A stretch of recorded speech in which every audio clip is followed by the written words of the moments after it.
తాకట్టులో ఉన్న బంగారాన్ని విడిపించి ఆ రోజు ఆన్లైన్ రేటుకే మేము కొంటాం. Sharma gold company. గురుగారు నమస్కారం అండి. నమస్తే అమ్మా. ఎలా ఉన్నారు? బాగున్నానమ్మా, కులాసా ఉన్నాను. ఈ వంటల గురించి ఏంటండి, ఎప్పుడు అంటే ఎందుకు నేర్చుకోవాల్సి వచ్చింది? కారణం ఉందా? ఉంది. నేను ఈ వంటల్లోకి రావడానికి గల కారణం ఉంది. నాకు అంతకుముందు సుబ్రహ్మణ్య స్వామి వైభవం చేసి ఇంతమందికి వంటలు చేసేవాళ్ళం. అంటే మీరు చెబితే నమ్మరు కానీ ఒక కృత్తికా నక్షత్రం నాడి మేము దాదాపుగా 800 మందికి అన్నం పెట్టేవాళ్ళం. నేను ఇవిడే వంట అంటే అంత పెద్ద ఇది ఉంది. అప్పుడు మాకు ఈ మాధ్యమం యూట్యూబ్ ఇవన్నీ మాకు మాధ్యమం తెలియదు. నాకు తర్వాత కరోనా తర్వాత నేను ఈ మాధ్యమంలోకి వచ్చాను. అంటే యూట్యూబ్ ఒకటి ఉంది, యూట్యూబ్ ద్వారా చేస్తే 10 మందికి తెలుస్తుందన్న నాకు తెలియదు అండి. అది నాకు తెలియదు, అసలు సోషల్ మీడియా గురించి నాకు తెలియదు. అయితే మా పిల్లలు తమిళనాడులో చదువుకునేవారు. మా అబ్బాయి ఏం చేశాడంటే, మా రెండో అబ్బాయి, నాన్న నువ్వు అంటే పిల్లలందరికీ నేనంటే ఇష్టమే అనుకోండి, కాదన్నాను. మా రెండో పిల్లాడికి నేనంటే కొంచెం ఎక్కువ ప్రేమ. వాడేం చేశాడంటే, నాన్న నాకు నిన్ను చూడాలనిపిస్తూ ఉంటుంది, అందరూ ఇద్దరు కనిపిస్తూ. అప్పుడు ఏంటి టిక్ టాక్ ఉండేది, టిక్ టాక్ ఉండేది. టిక్ టాక్లో మనం డ్యాన్స్ చేద్దాం అంటే మా పిల్లలకి కొంచెం ఇక్కడ సెలవులకు వచ్చినప్పుడు వాళ్ళని ఒక వారం రోజుల పాటు ఇక్కడ వెస్ట్రన్ డ్యాన్స్ నేర్పేవారు. పిల్లలు అక్కడ తీసుకెళ్ళి చూపిస్తూ ఉండేవాడిని. మీరు సరదాగా ఆడుతూ పాడుతూ ఉండండిరా, చిన్నప్పుడే పాఠశాలకు వెళ్ళిపోయారు కదా, ఆడుతూ పాడుతూ సరదాగా తిరగండరా అంటూ ఉండేవాడిని నేను. పిల్లలు ఏమన్నారంటే, వాళ్ళు నాన్న టిక్ టాక్ అనేది ఒకటి తెలుసా అంటే ఏంట్రా అని అడిగారు. అప్పుడు చూపించారు, అందులో డ్యాన్సులు వస్తున్నాయి. అయ్యి బాబా ఇవన్నీ నేను ఎక్కడ చేయగలను రా అనేవాడిని. కాదు నాన్న, ఇవి చేస్తేనే ఈరోజు రేపు అందరూ మెచ్చుకుంటారు నాన్న, నాకు నీతో డ్యాన్స్ చేయాలంది నాన్న, నీతో పాటలు పాడాలంది నాన్న అని అనేవాడు మా పిల్లడు. అలాగే నాన్న నువ్వు వంటలు చేస్తూ ఉంటావు కదా, మేము వచ్చినప్పుడు పెడుతూ ఉంటావు, అందరికీ వంటలు చేస్తావు, వంటలు కూడా నేర్పించావు అనుకో నాన్న, అందరూ చూస్తారు, అందరూ ఇష్టపడతారు నాన్న. అందులో మన తమిళనాడు వాళ్ళందరికీ మన తెలుగు భోజనం అంటే చాలా ఇష్టం, చేయొచ్చు కదా. ఏమరా నాకు తెలియదు, అదేదో నువ్వే చేసేద్ది కానీ ఈసారి నువ్వు వచ్చినప్పుడు అన్న. కాదు నాన్న, నేను సెప్టెంబర్లో వస్తాను దీపావళికి, వచ్చినప్పుడు నేనే దగ్గరుండి ఇవన్నీ క్రియేట్ చేస్తా. అప్పుడు నా దగ్గర ఈ పెద్ద ఫోన్లు ఉండేవి కావు, మామూలు ఫోన్ ఉండేది, నోకియా ఫోన్, చిన్న ఫోన్ ఉంటాయి కదా, అవి నాకు ఈ విధానాలు నాకు తెలిసేది కాదు. అప్పుడు మా పెద్ద ఫోన్ కొనుక్కుంది కానీ నాన్న, కొనుక్కుని అట్టే పెట్టు, నేను అవన్నీ నీకు చెప్తాను, ఆ ప్రకారం చేద్దామన్నాడు. ఆ మా పిల్లాడి ప్రోద్బల్యంతో నేను టిక్ టాక్ అనే మా మాధ్యమంలోకి వచ్చాను. ఆ తర్వాత టిక్ టాక్ ఎగిరిపోయిన తర్వాత అప్పుడు నేను ఇందులోకి వచ్చా, ఇది ఈ యూట్యూబ్లోకి వచ్చాను. యూట్యూబ్లోకి వచ్చాను, వంటలు చేస్తున్నాను, కుంపడమే చేస్తున్నాను అనుకునేవాడిని. అయ్యో నాకు ప్రపంచం అమ్మ, విమానాల్లోని ఎడ్ల బండి మీద, విమానాల్లో పరిగెట్టేస్తుంది, రైళ్లలో నేనేమో ఎడ్ల బండి మీద కూర్చున్నాను, కుంపడంటూ నా ఛానల్ ఎవరు చూస్తారులే అని ఒక దశలో చెప్పబడం అనే విషయం నిరాశపడ్డా. మొదట్లో నిరాశపడి ఇంక వెళ్ళిపోదామని మా అమ్మ ఒక మాట అంటూ ఉండేవారు, ఏది ఒకసారి ఎరగకూడదు, ఏది ఒకసారి పడిపోకూడదు అని మా అమ్మ చెబుతూ ఉండేవారు. మా అమ్మ నాకు గురువు, ఒక మాట చెప్పాలంటే మా అమ్మ నాకు గురువు, చొల్లప మా అమ్మ నాకు గురువు అన్నమాట. అప్పుడు ఆ పడంగా నేను చూస్తుండగా ఒకసారి 60,000 మంది అయిపోయారు. ఇదే నేను సంఖ్య తప్పు చూస్తున్నానా, నాకేం కనిపించట్లేదా ఏమిటని చెప్పి నేను చూసుకున్నాను. అప్పుడు ఒక అబ్బాయి ఉండేవాడు, ఖమ్మంలో ఒక అబ్బాయి ఉండేవాడు, సురేంద్ర అని ఓ పిల్లాడు. మణికంఠ అని ఒక అబ్బాయి హైదరాబాద్లో ఉండేవాడు. ఆయన ఇదేమిటి 60,000 మంది జనాభా పెరిగిపోయారు, వెళ్ళిపోతానికి ఆపేస్తాను, ఇది దేనికి వచ్చింది ఏమిటో నాకు అర్థం కావట్లేదు, నిన్నటిదాకా 2,000 ఉన్నారు, ఇప్పుడు చూస్తే 60,000 మంది ఉన్నారు. మా అమ్మ నాకు ఆ మాట చెబుతుండేది ఇదే మాట, బాబాయ్ ఆపేస్తానంటే ఆపకండి, ఇంతేను సోషల్ మీడియా అంటేను, సోషల్ మీడియా అంటే ఇంతేను, ఇలాగే ఉంటారు, పెరుగుతారు, ఇవన్నీ ఉండదు, మీరేం ఆపకండి అని చెప్పి నన్ను కొంచెం చివాట్లు ఇట్టాడు. అప్పుడు ఆ పడంగా నేను ఇంకా అక్కడి నుంచి నడిపించేసి అలా అలా అలా ఇంకా మళ్ళీ తిరిగి వెనక్కి చూసుకోవాలి. ఆ విధంగా నేను ఇంతమందికి చేరువయ్యాను. మొట్టమొదటి మీరు పోస్ట్ చేసినటువంటి వీడియో ఏదండి? మొట్టమొదట నేను చేసింది టిక్ టాక్లోని ఎవరో ఒక అబ్బాయి అంటే ఊరేసుకు చనిపోయాడు అనమాట. అది ఎందుకు నాకు విపరీతమైన బాధ కలిగేసింది నాకు. అంటే నేను కూడా ఒక క్లేశంలో ఉన్నాను కనుక అది నేను ఎందుకో భరించలేకపోయా.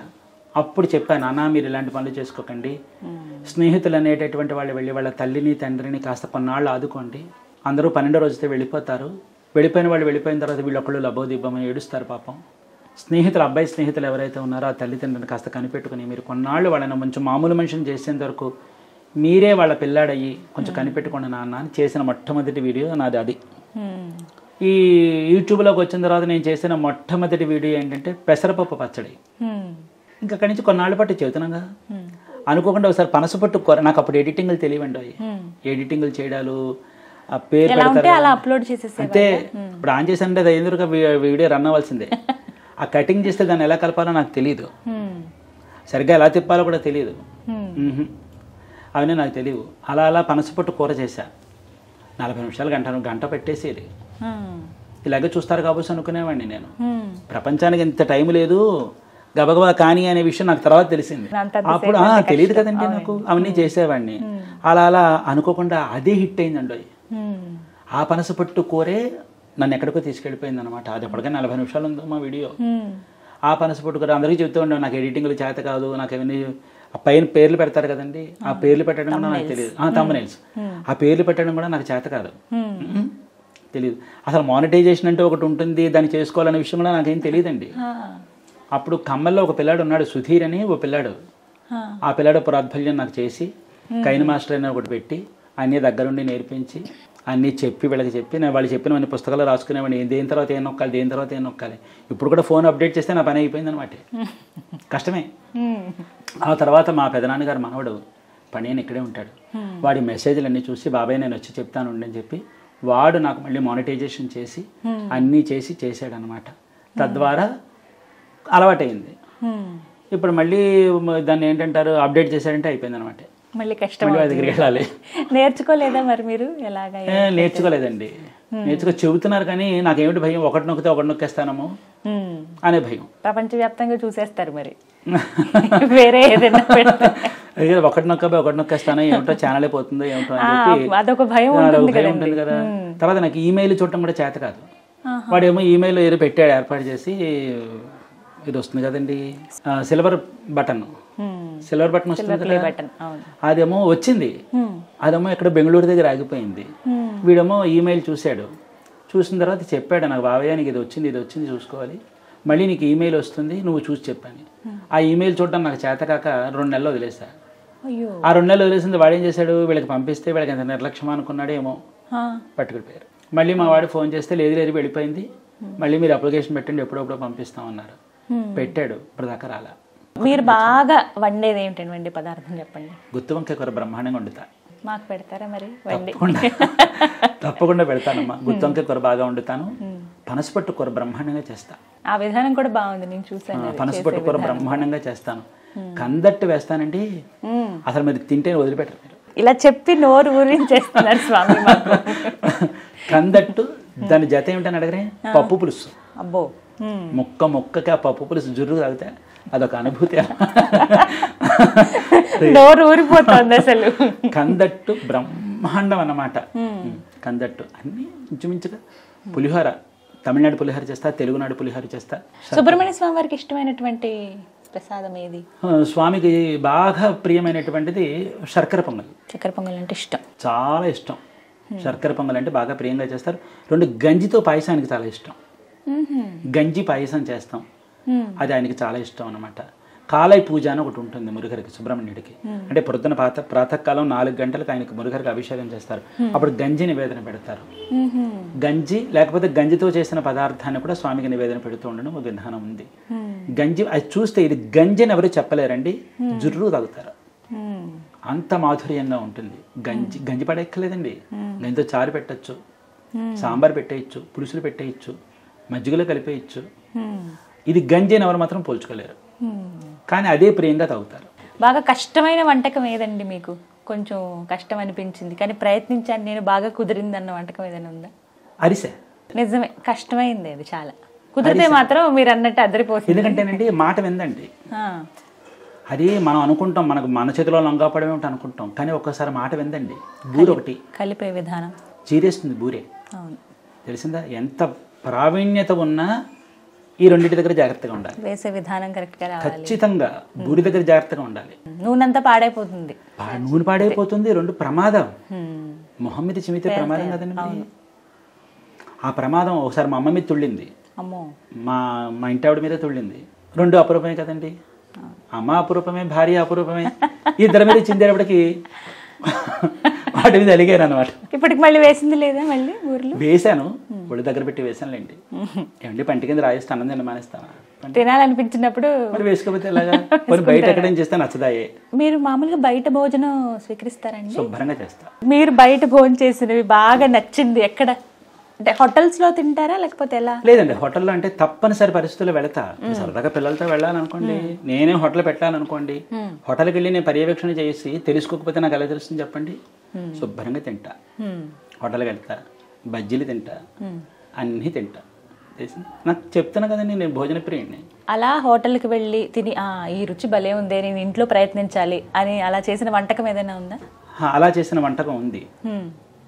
అలా చేసిన వంటకం ఏంటంటే బీరకాయ దోసకాయ పచ్చడి. అంటే మా అమ్మ చేసేవారు అనుకోండి, కాదని నన్ను, కానీ అక్కడ కొంత బీరకాయ, దోసకాయ, వంకాయ, ఒక వెల్లుల్లిపాయ వేసేసి కలిపి రుబ్బేసి చేశారనమాట. ఆ పచ్చడి చేశా. నెల్లూరులో నెల్లూరు రుచులు బ్రహ్మాండంగా ఉంటాయి కదండి. ఆ నెల్లూరులో నేను రుచి చూసా. చూసినప్పుడు మా స్నేహితుడికి చెప్పా, ఒరే ఇది ఎంత బాగుందో అని. అప్పుడు అది నేను చేశానంటే ప్రయోగం చేశా. కొన్ని నేను కలుపుకున్నానులేండి. ఏ వంటకాలు అంటే ఇష్టం మీకు? తమిళనాడు వంటకాలు ఇష్టమా, తెలుగునాడు వంటకాలు ఇష్టమా? తెలుగునాడు వంటకాలండి. అవునా? అందులో బాగా అమితంగా ఇష్టమైనది ఏది? నాకు బాగా ఇష్టమైనది గోంగూర పచ్చడి. అసలు ఎవరింట్లోనే గోంగూర పచ్చడి పెడితే వాళ్ళ ఇంటికి వెళ్ళిపోయి వాళ్ళ ఇంట్లో ఉండిపోతారు. కందిపొడి ఒకటి, కందిపొడి ఎంత ప్రాణం అంటే మళ్ళీ జత ఉండాలి అక్కడ. వంకాయ పులుసు పచ్చడి, అబ్బో జత కట్టద్దు. వంకాయ పులుసు పచ్చడి లేకపోతే ఉల్లిపాయ పులుసు, తీ పులుసు, ఆ రెండింటికి జత. గుత్తి వంకాయ కూర, ఇంక ఏటికాడది పెట్టినా విసుగురాదు నాకు. కందా పచ్చడి కూర ఎంత బాగా చేస్తాను తెలుసా? భోజనం గురించి చెప్తూ ఉంటే మాకు చూసే వాళ్ళకి కూడా నోరూరిపోతుంది స్వామి. అసలు ఇన్స్టాగ్రామ్లో 1 minute కదండి. అప్పట్లో నేను ఏం చేశానంటే 1 minute యూట్యూబ్లో నాకు గంటల తరబడి చెప్పడం అలవాటు అయిపోయి ఇన్స్టాగ్రామ్లో 1 minute వీడియో చేయడం అంటే నాకు పెద్ద యజ్ఞంలో ఉండేది. రీల్స్ కష్టం. దాన్ని 2 భాగాలు 3 భాగాలు చేస్తుంటే ఏమిటి ఇంతటి కొరకు 2 భాగాలు ఏమిటి అనేవారు. అయ్యి బాబు ఎలాగా అని అనుకుని నోటితో చెప్పడం మొదలెట్టా. అది సుఖం. ఇంకా అలా సోషల్ మీడియాలో నోటితో చెప్పింది బహుశా నేనేమో నాకు తెలియదు, కానీ దాదాపుగా మీరే అయ్యి ఉండొచ్చండి. ఎందుకంటే వంటకం అలా పూర్తిగా ఒక్క నిమిషంలో పూర్తి చేసింది మీరే. ఆ ఒక్క నిమిషంలో వీడియోలు చెప్పేసి గబగడగడ చెప్పేసేసాను నేనే. అది కాస్త అందరికీ చేరుకున్నాయి. ఈరోజు అందరూ వండుకు తింటుంటే అది నాకు విపరీతం తృప్తి, నాకు ఆనందం. చెప్తారా అట్లా మేము ఇలా మీరు చెప్పింది ఫాలో అయ్యి వండి చెప్తూ ఉంటారు. నేను రోడ్డు మీద వెళ్ళినప్పుడు చెప్తూ ఉంటారు, మెసేజ్లో చెప్తూ ఉంటారు, ఇన్బాక్స్లో చెప్తూ ఉంటారు. మీరు చెప్పినటువంటి ఆ దబ్బకాయ ఇది చేసుకున్నాం అంటారు, చింతపండు చారు పెట్టుకున్నాం, లేకపోతే టమాటా చారు పెట్టుకున్నాం అంటారు, బెండకాయ ఎప్పుడు చేసుకున్నాం అంటారు. ఒకటి కాదు, అందరూ బోడి చెప్తుంటే ఎంత ఆనందంగా ఉంటుందంటే ఈరోజు రేపు మన ఆహారాలు ఏమని చెప్పండి. పూర్వకాలం ఆహారాలు ఎక్కడున్నాయండి? అవి లేవు, ఎప్పుడో ఇదైపోయాయి. కానీ ఈరోజు రేపు పిల్లలు విషయం తెలుసుకుని వాళ్ళు అవి తింటుంటే ఇంతకన్నా తృప్తి, ఆనందం మరొకటి ఉండదండి. అది మాత్రం నాకు చాలా ఆనందంగా. కొంతమంది ఆడపిల్లలు మెసేజ్లు పెడుతూ ఉంటారు, నేను పెళ్లి చేసుకుని కొత్తగా వెళ్ళానండి, నేను మీరు చెప్పినటువంటి వంట చేసుకుని మా అత్తమామల్ని భర్తని మెప్పించానండి, మీరు నాకు తండ్రి అండి అంటూ ఉంటారు. అది నిజంగా ఎంత ఎనలేని ఆనందం అంటే అంత ఎనలేని ఆనందం. చెప్తున్నాను కదా, అందరూ నన్ను వాళ్ళ కుటుంబీకుడిగానే చూస్తున్నారు. చాలా మంది కుటుంబ సభ్యుడు అయిపోయానండి. అంత ఇదైపోయింది. నాకు తృప్తి. గురుగారు ఇష్టం లేని వంటకం? ఇష్టం లేని వంటకం ఏంటంటే ఆనపకాయని కేవలం ఒక పోపులోనే వేస్తారు. ఆ పోపులో వేస్తే నాకు ఇష్టం ఉండదు. దానికి పడవలసినవన్నీ పడే అనుకోండి బ్రహ్మాండంగా ఉంటుంది. అంటే వేరుశనగ గుళ్ళు, నువ్వుపప్పు, ఎండుమిరపకాయలు, కాస్త జీలకర్ర, ధనియాలు, కొంచెం ఇంగు, పెసర, అవి ఒక్క నలిగి నలగకుండా ఉండాలి. దాన్ని ఆనపకాయలు వేసేసాం అనుకోండి ఎంత కూరని తినేస్తాం. ఇష్టం, చాలా అద్భుతంగా. అంటే ఇష్టం లేని కూర ఆనపకాయ, దాన్ని చేయవలసిన విధంగా చేస్తే శుభ్రంగా తింటా. గురుగారు మీరు అన్నారంటే మీ అమ్మగారే నేర్పించిందంతా వంటల విషయంలో కూడా? అన్నీ మా అమ్మగారు. ఆవిడ చేసిన వంటకం అత్యద్భుతంగా ఉండేది ఏది? అలాంటిది మీరు ప్రయత్నించినా మీరు చేయలేకపోయింది, అసలు కుదరని వంటకం ఏదైనా ఉందా? అలా అమ్మ చేసినట్టుగా నేను చేయలేకపోతున్నాను అని అనిపించింది ఏదైనా? అమ్మ చేసినట్టుగా నేను చేయలేకపోతున్నాను అనుకునేటటువంటి వంటకం ఏమైనా ఉందంటే కనుక గంజితో పెట్టినటువంటి పులుసు. ఆ పులుసు ఎంతమందికి దక్కేదంటే అంత బ్రహ్మాండంగా ఉండేది. అది చేస్తాను, కానీ ఎక్కడో నాకు మనసుకు తెలుస్తుంది, అరే అమ్మ చేసినట్టు ఎక్కడో ఇది తేడా వస్తుంది, అమ్మ చేసినట్టు ఎక్కడో తేడా వస్తుంది. అదొక్కటి నాకు. అదేంటి చెప్పమంటారా? అమ్మ ప్రేమ. అమ్మ ప్రేమ సారం కదండి. అంతే, అది ప్రపంచంలో ఎవరు ప్రయత్నించినా అది రాదు కదండి, అమ్మకు మాత్రమే వస్తుంది. అలా కొన్ని వంటల్లో అనిపిస్తూ ఉంటుంది, అరే అమ్మ అని అనిపిస్తూ ఉంటుంది. నా వంట ప్రతిదీ మా అమ్మ ముద్ర. తనకి వంటల గురించి మాట్లాడితే ఒక ఎపిసోడ్ మాట్లాడొచ్చు కదండి. అయిపోతుందండి.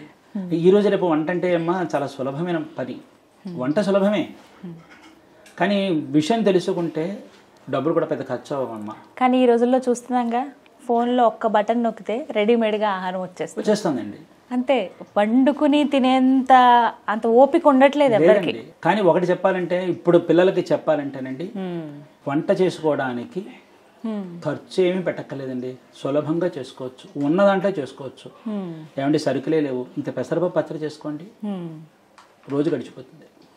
కందిపప్పు పచ్చడి చేయండి, రోజు గడిచిపోతుంది. ఉల్లిపాయ పచ్చడి చేయండి, ఒకే ఒక్క మామిడికైతే 10 మందికి అన్నం పెట్టేయచ్చు. ఈ విధానాలు ఇప్పుడు పిల్లలు తెలియాలి. ఒక ఉల్లిపాయ, ఒక మామిడికాయ, అడుగు పొడుగు ఏవో కూర నార ఉంటుంది, అవన్నీ కలిపేసేసి రోట్లో నూరిస్తే అయిపోయింది. నేర్చుకోవాలి. ఈ విధానం తెలియకపోతే ఈ రోజు రేపు ఎలా బతుకుతామండి? ధన్యవాదాలండి. నమస్కారం.